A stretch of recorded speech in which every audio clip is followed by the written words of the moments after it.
I put together a list of 6 pickleball cheat codes that the pros actually use. Nothing irrelevant, just things to take you to that next level. Make sure to stick around till the end of the video because tip number 6, I just learned from top 10 player in the world, Eric Oncins. So if I'm learning it, it is going to blow your socks off because I dedicate my life to bring you information in this game. Cheat code number 1 is called the cross-court first rule. What this means is when you make your way up to the kitchen line, your first 3 dinks of the rally should be cross court as opposed to straight ahead. And the reason is when you dink cross court, you're dictating and controlling the rally. If I dink straight ahead, I'm giving the control to that player in front of me.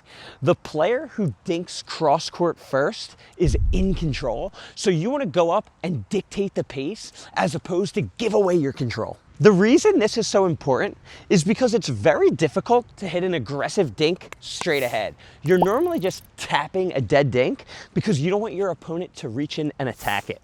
When we go cross court, since we have more room to work with, it's very easy to hit that aggressive dink to take control. Here's what it would look like. Now I only have me and Zach. We don't have a third player, so we'll have to use our imagination a little bit. Here we go. Good. Now I'm taking control cross court. Good. See, I can be aggressive and make him feel the pressure. Now here's what happens when you hit that first dink straight ahead. You're gonna see how I give away all of my power to Zach. Let's pretend we're in a game. Obviously there's only 2 of us, but you'll see what I mean. Okay, ready? So I'm getting into the kitchen. I get in. My first dink is straight ahead. All power is gone. Now he took control with that dink.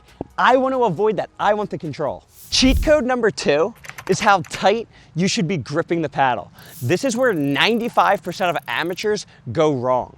What we should be thinking is when we're hitting soft shots, like a dink, a drop, we want to have a very loose grip. I'm probably holding it at about a 3 out of 10 pressure. And then when we hit hard shots, we have a harder grip.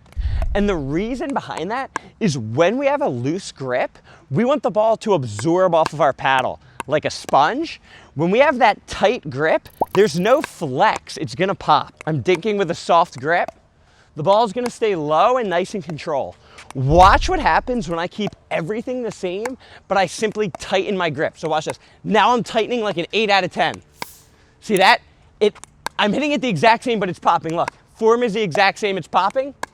Now I go loose grip. See that little difference makes all the change. Cheat code number 3 is a trick that your team can use when you're trying to approach and get to that kitchen line, especially when you're nervous and feeling pressure. Let's say that I serve it, they hit the return back to Zach. I see the ball traveling through the air and I know it's gonna come to Zach. Instead of me standing back here and watching Zach, because we're always taught be tethered to your partner like they're on a rope, that's wrong. Instead, the second I see that that ball is coming to Zach, I wanna be 2 steps in, looking at him, and I wanna see how he hits the drop. So obviously there's only 2 of us, so bear with me. But let's say the ball is coming to Zach, he hits the drop. If that drop is good, it looks like it's a nice one that's gonna land in the kitchen. Since I'm 2 steps ahead, I have a head start to crash and apply pressure, okay? Now on the flip side, same exact scenario. I'm 2 steps in looking at him. He hits a bad drop, that's high, okay? I'm only 2 steps in, I know it's high, now I can get back ready for defense. The wrong thing that I see most players do is as soon as the drop goes to their partner, they sprint into the net and then they don't know if his drop is good or bad and they're standing here. So if the drop's bad, the point is pretty much over because this person gets slammed. The main thing is that you're using your brain and IQ. I'm 2 steps ahead, I'm looking at him. If it's good, I know to go. If it's bad, I know to step back. Being able to dominate this 2-step zone is the key to advancing. All the pros are doing it. Here's a live example of what it would look like, okay? So the ball's going to Zach, I'm looking. It's good. Oh, they pop it up. Bam, winner. We win the championship. And I'm in the kitchen. That's the idea behind it though. Cheat code number 4 is I'm gonna show you what you should be doing if your opponent has a dead dink in front of you that you know they're going to speed up. So first things first, what is a dead dink? A dead dink is a ball with no pace or spin on it. So this is a dead dink. See how it's just lofty in the kitchen? Everybody and their mother would speed that ball up. The common thing that happens is when a dead dink is hit, I don't know where to cover. I'm just standing here. He has a ball that he can speed up down the line at my body or through the middle. So what I'm trying to do is figure out, do I go here? Do I cover here? Do I cover here?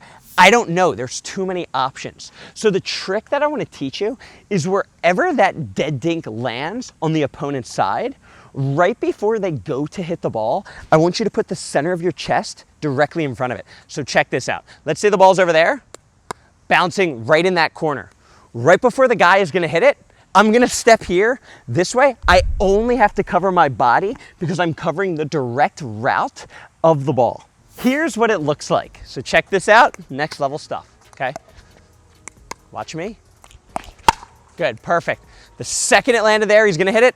I step, my partner covers middle. Let's go again, check this out. Perfect. Now, this next one is really tricky. I want you to see why it's so effective.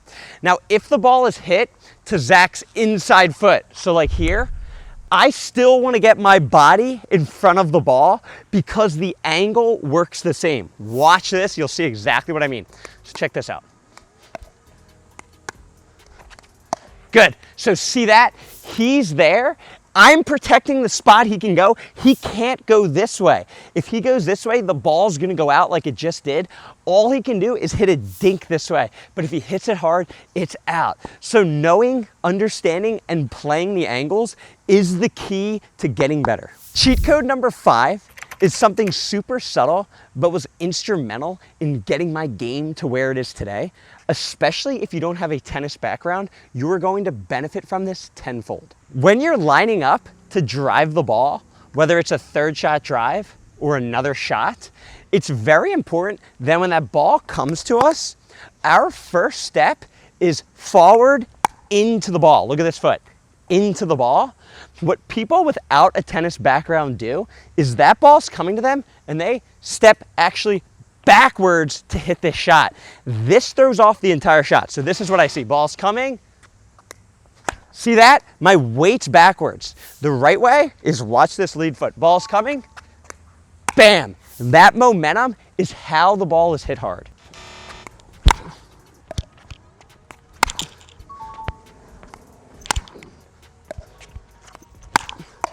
This tip is also great if you're somebody who's slow getting to the kitchen line and you don't know why. It's probably because of this.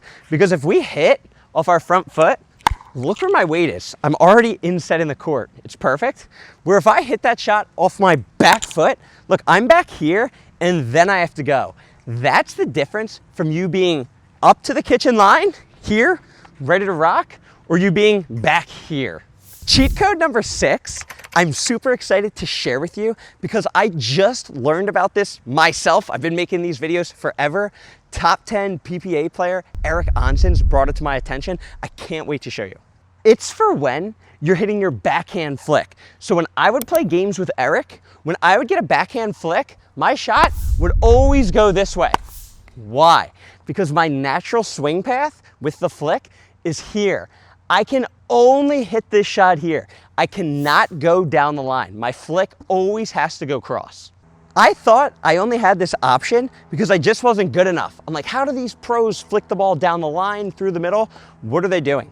What Eric told me, which completely simplified everything, is it's actually my court positioning is wrong. So if I'm here, my natural swing path is only across. However, if I take a step this way, now when the ball's coming, this swing path can now go down the line or through the middle. Taking that one step makes a massive difference in opening up the court. Here's what it looks like. This is going to blow your mind. So check this out. This is what I was doing, okay? This is the wrong way. So check this out. I'm dinking with Zach. He gives me a flick. Good. So see that? I can only go that way. Watch what happens if I try to go line. Okay, I try to go line, watch. Good. See, I can't make it. It's way too hard to try to get that ball there. Now here's the correct way. Pay close attention to my feet and my court positioning. It's gonna blow you away.